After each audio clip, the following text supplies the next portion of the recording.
Good morning, students. We were discussing about a numerical yesterday. It is based on the steady state. तो question ये था कि in the steady state of heat conduction temperature at the ends A and B of the rod A B एक rod है जिसके ends के temperature कितने हैं 90 डिग्री और 15 डिग्री, और उस रॉड की लेंथ कितनी बताई गई थी 30 सेंटीमीटर। हमें ये फाइंड आउट करना था what is the temperature at the distance 10 centimetre from the end A and यानी 90 डिग्री टेम्परेचर जिस एंड पे है उससे 10 सेंटीमीटर दूर पे कितना टेम्परेचर होगा। ठीक है, तो देखिए जरा ध्यान से। Suppose this is a rod, this is end A and this is end B. बोला गया है ए एंड का टेम्परेचर कितना है 90 डिग्री सेल्सियस और बी एंड का टेम्परेचर कितना बोला गया है 15 डिग्री सेल्सियस। इस रॉड की लेंथ जो है वो है 30 centimetre. We have to find the temperature at the distance 10 centimetre from the end A. Okay,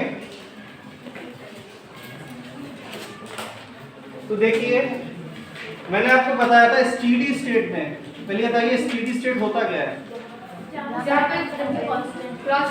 एक ऐसी स्टेट जहां पर किसी भी रॉड का हर क्रॉस सेक्शन का टेम्परेचर कांस्टेंट हो जाए।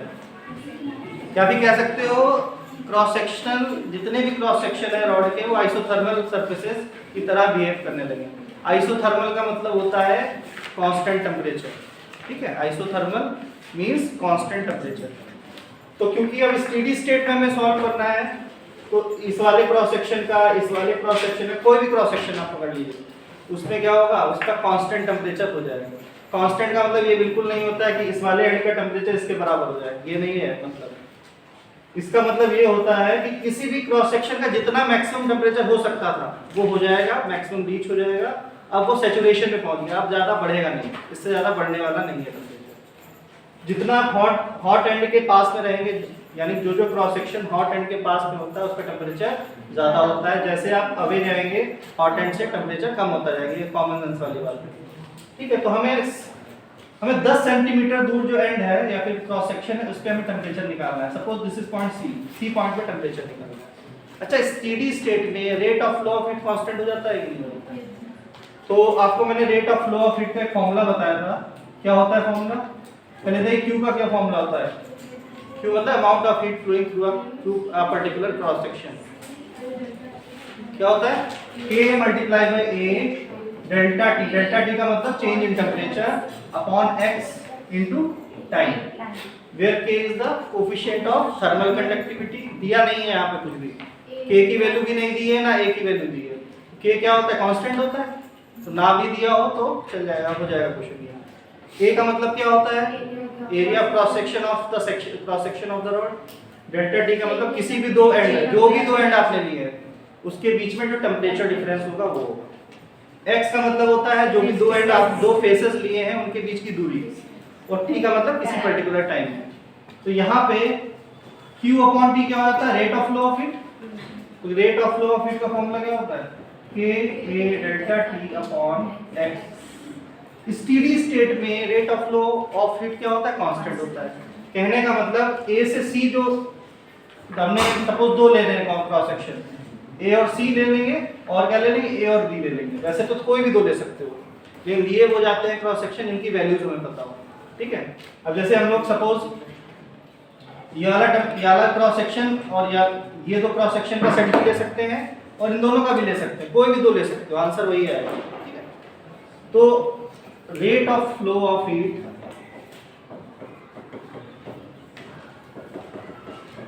स्टेडी स्टेट में क्या होता है कांस्टेंट होता है। इसका मतलब यहां से यहां अगर हम लोग टेम्परेचर का या फिर हीट का फ्लो देखें और यहां से यहां तक का देखें तब भी कांस्टेंट रहेगा कि नहीं रहेगा। तो कोई दो क्रॉस सेक्शन हम लोग सेलेक्ट कर लेते हैं। सपोज A से C तक का देख लेते हैं rate of flow of heat.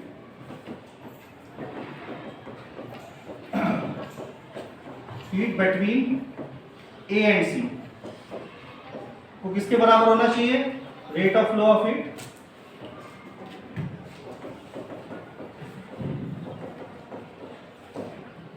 Between cross section A and B। ठीक है, अब फॉर्मूला यही वाला अप्लाई करो। K और A तो कांस्टेंट है, डेल्टा टी और एक्स की वैल्यू अलग अलग है। तो सबसे पहले ए और सी के बीच में वैल्यू पुट करेंगे। सपोज सी का टेम्परेचर कितना है, T2 सपोज इमेजिन कर लेते हैं, हम लोग कंसीडर कर लेते हैं। तो rate of flow of heat का फॉर्मूला क्या होता है, Q अपॉन T, किसके बराबर होता है, K की वैल्यू, और डेल्टा T क्या हो जाएगा, 90 माइनस T2 हो जाएगा कि नहीं, और डिस्टेंस कितनी है 10। ये किसके बराबर हो जाएगा, A से B तक वाला हमने जो लिया हुआ है, A से B तक में जो K की वैल्यू है वही रहेगी, क्रॉस सेक्शनल एरिया भी वही है दोनों का। तो क्या हो जाएगा यहाँ पे K इंटू A 90 माइनस 15 हो जाएगा, डिवाइडेड बाई डिस्टेंस क्या है A और B के बीच में 30 सेंटीमीटर। KA और KA क्या हो जाएंगे, कैंसिल आउट हो जाएंगे। अब क्या T2 की वैल्यू फाइंड आउट नहीं हो पाएगी, हो जाएगी आराम से, फाइंड आउट करिए।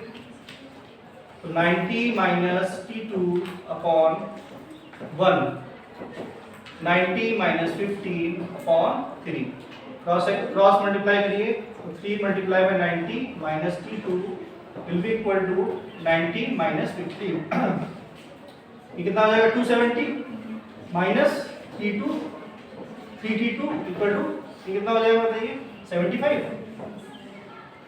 तो 3T2 की वैल्यू कितनी हो जाएगी, 270 माइनस 75। यहाँ से T2 की वैल्यू फाइंड आउट करिए, बताइए।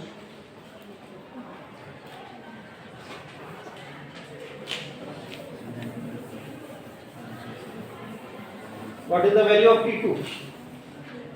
3T2 will be equal to 270 minus 75।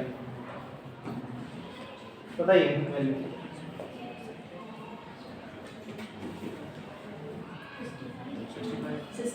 T2 will be equal to 65 degree. Yes, sir.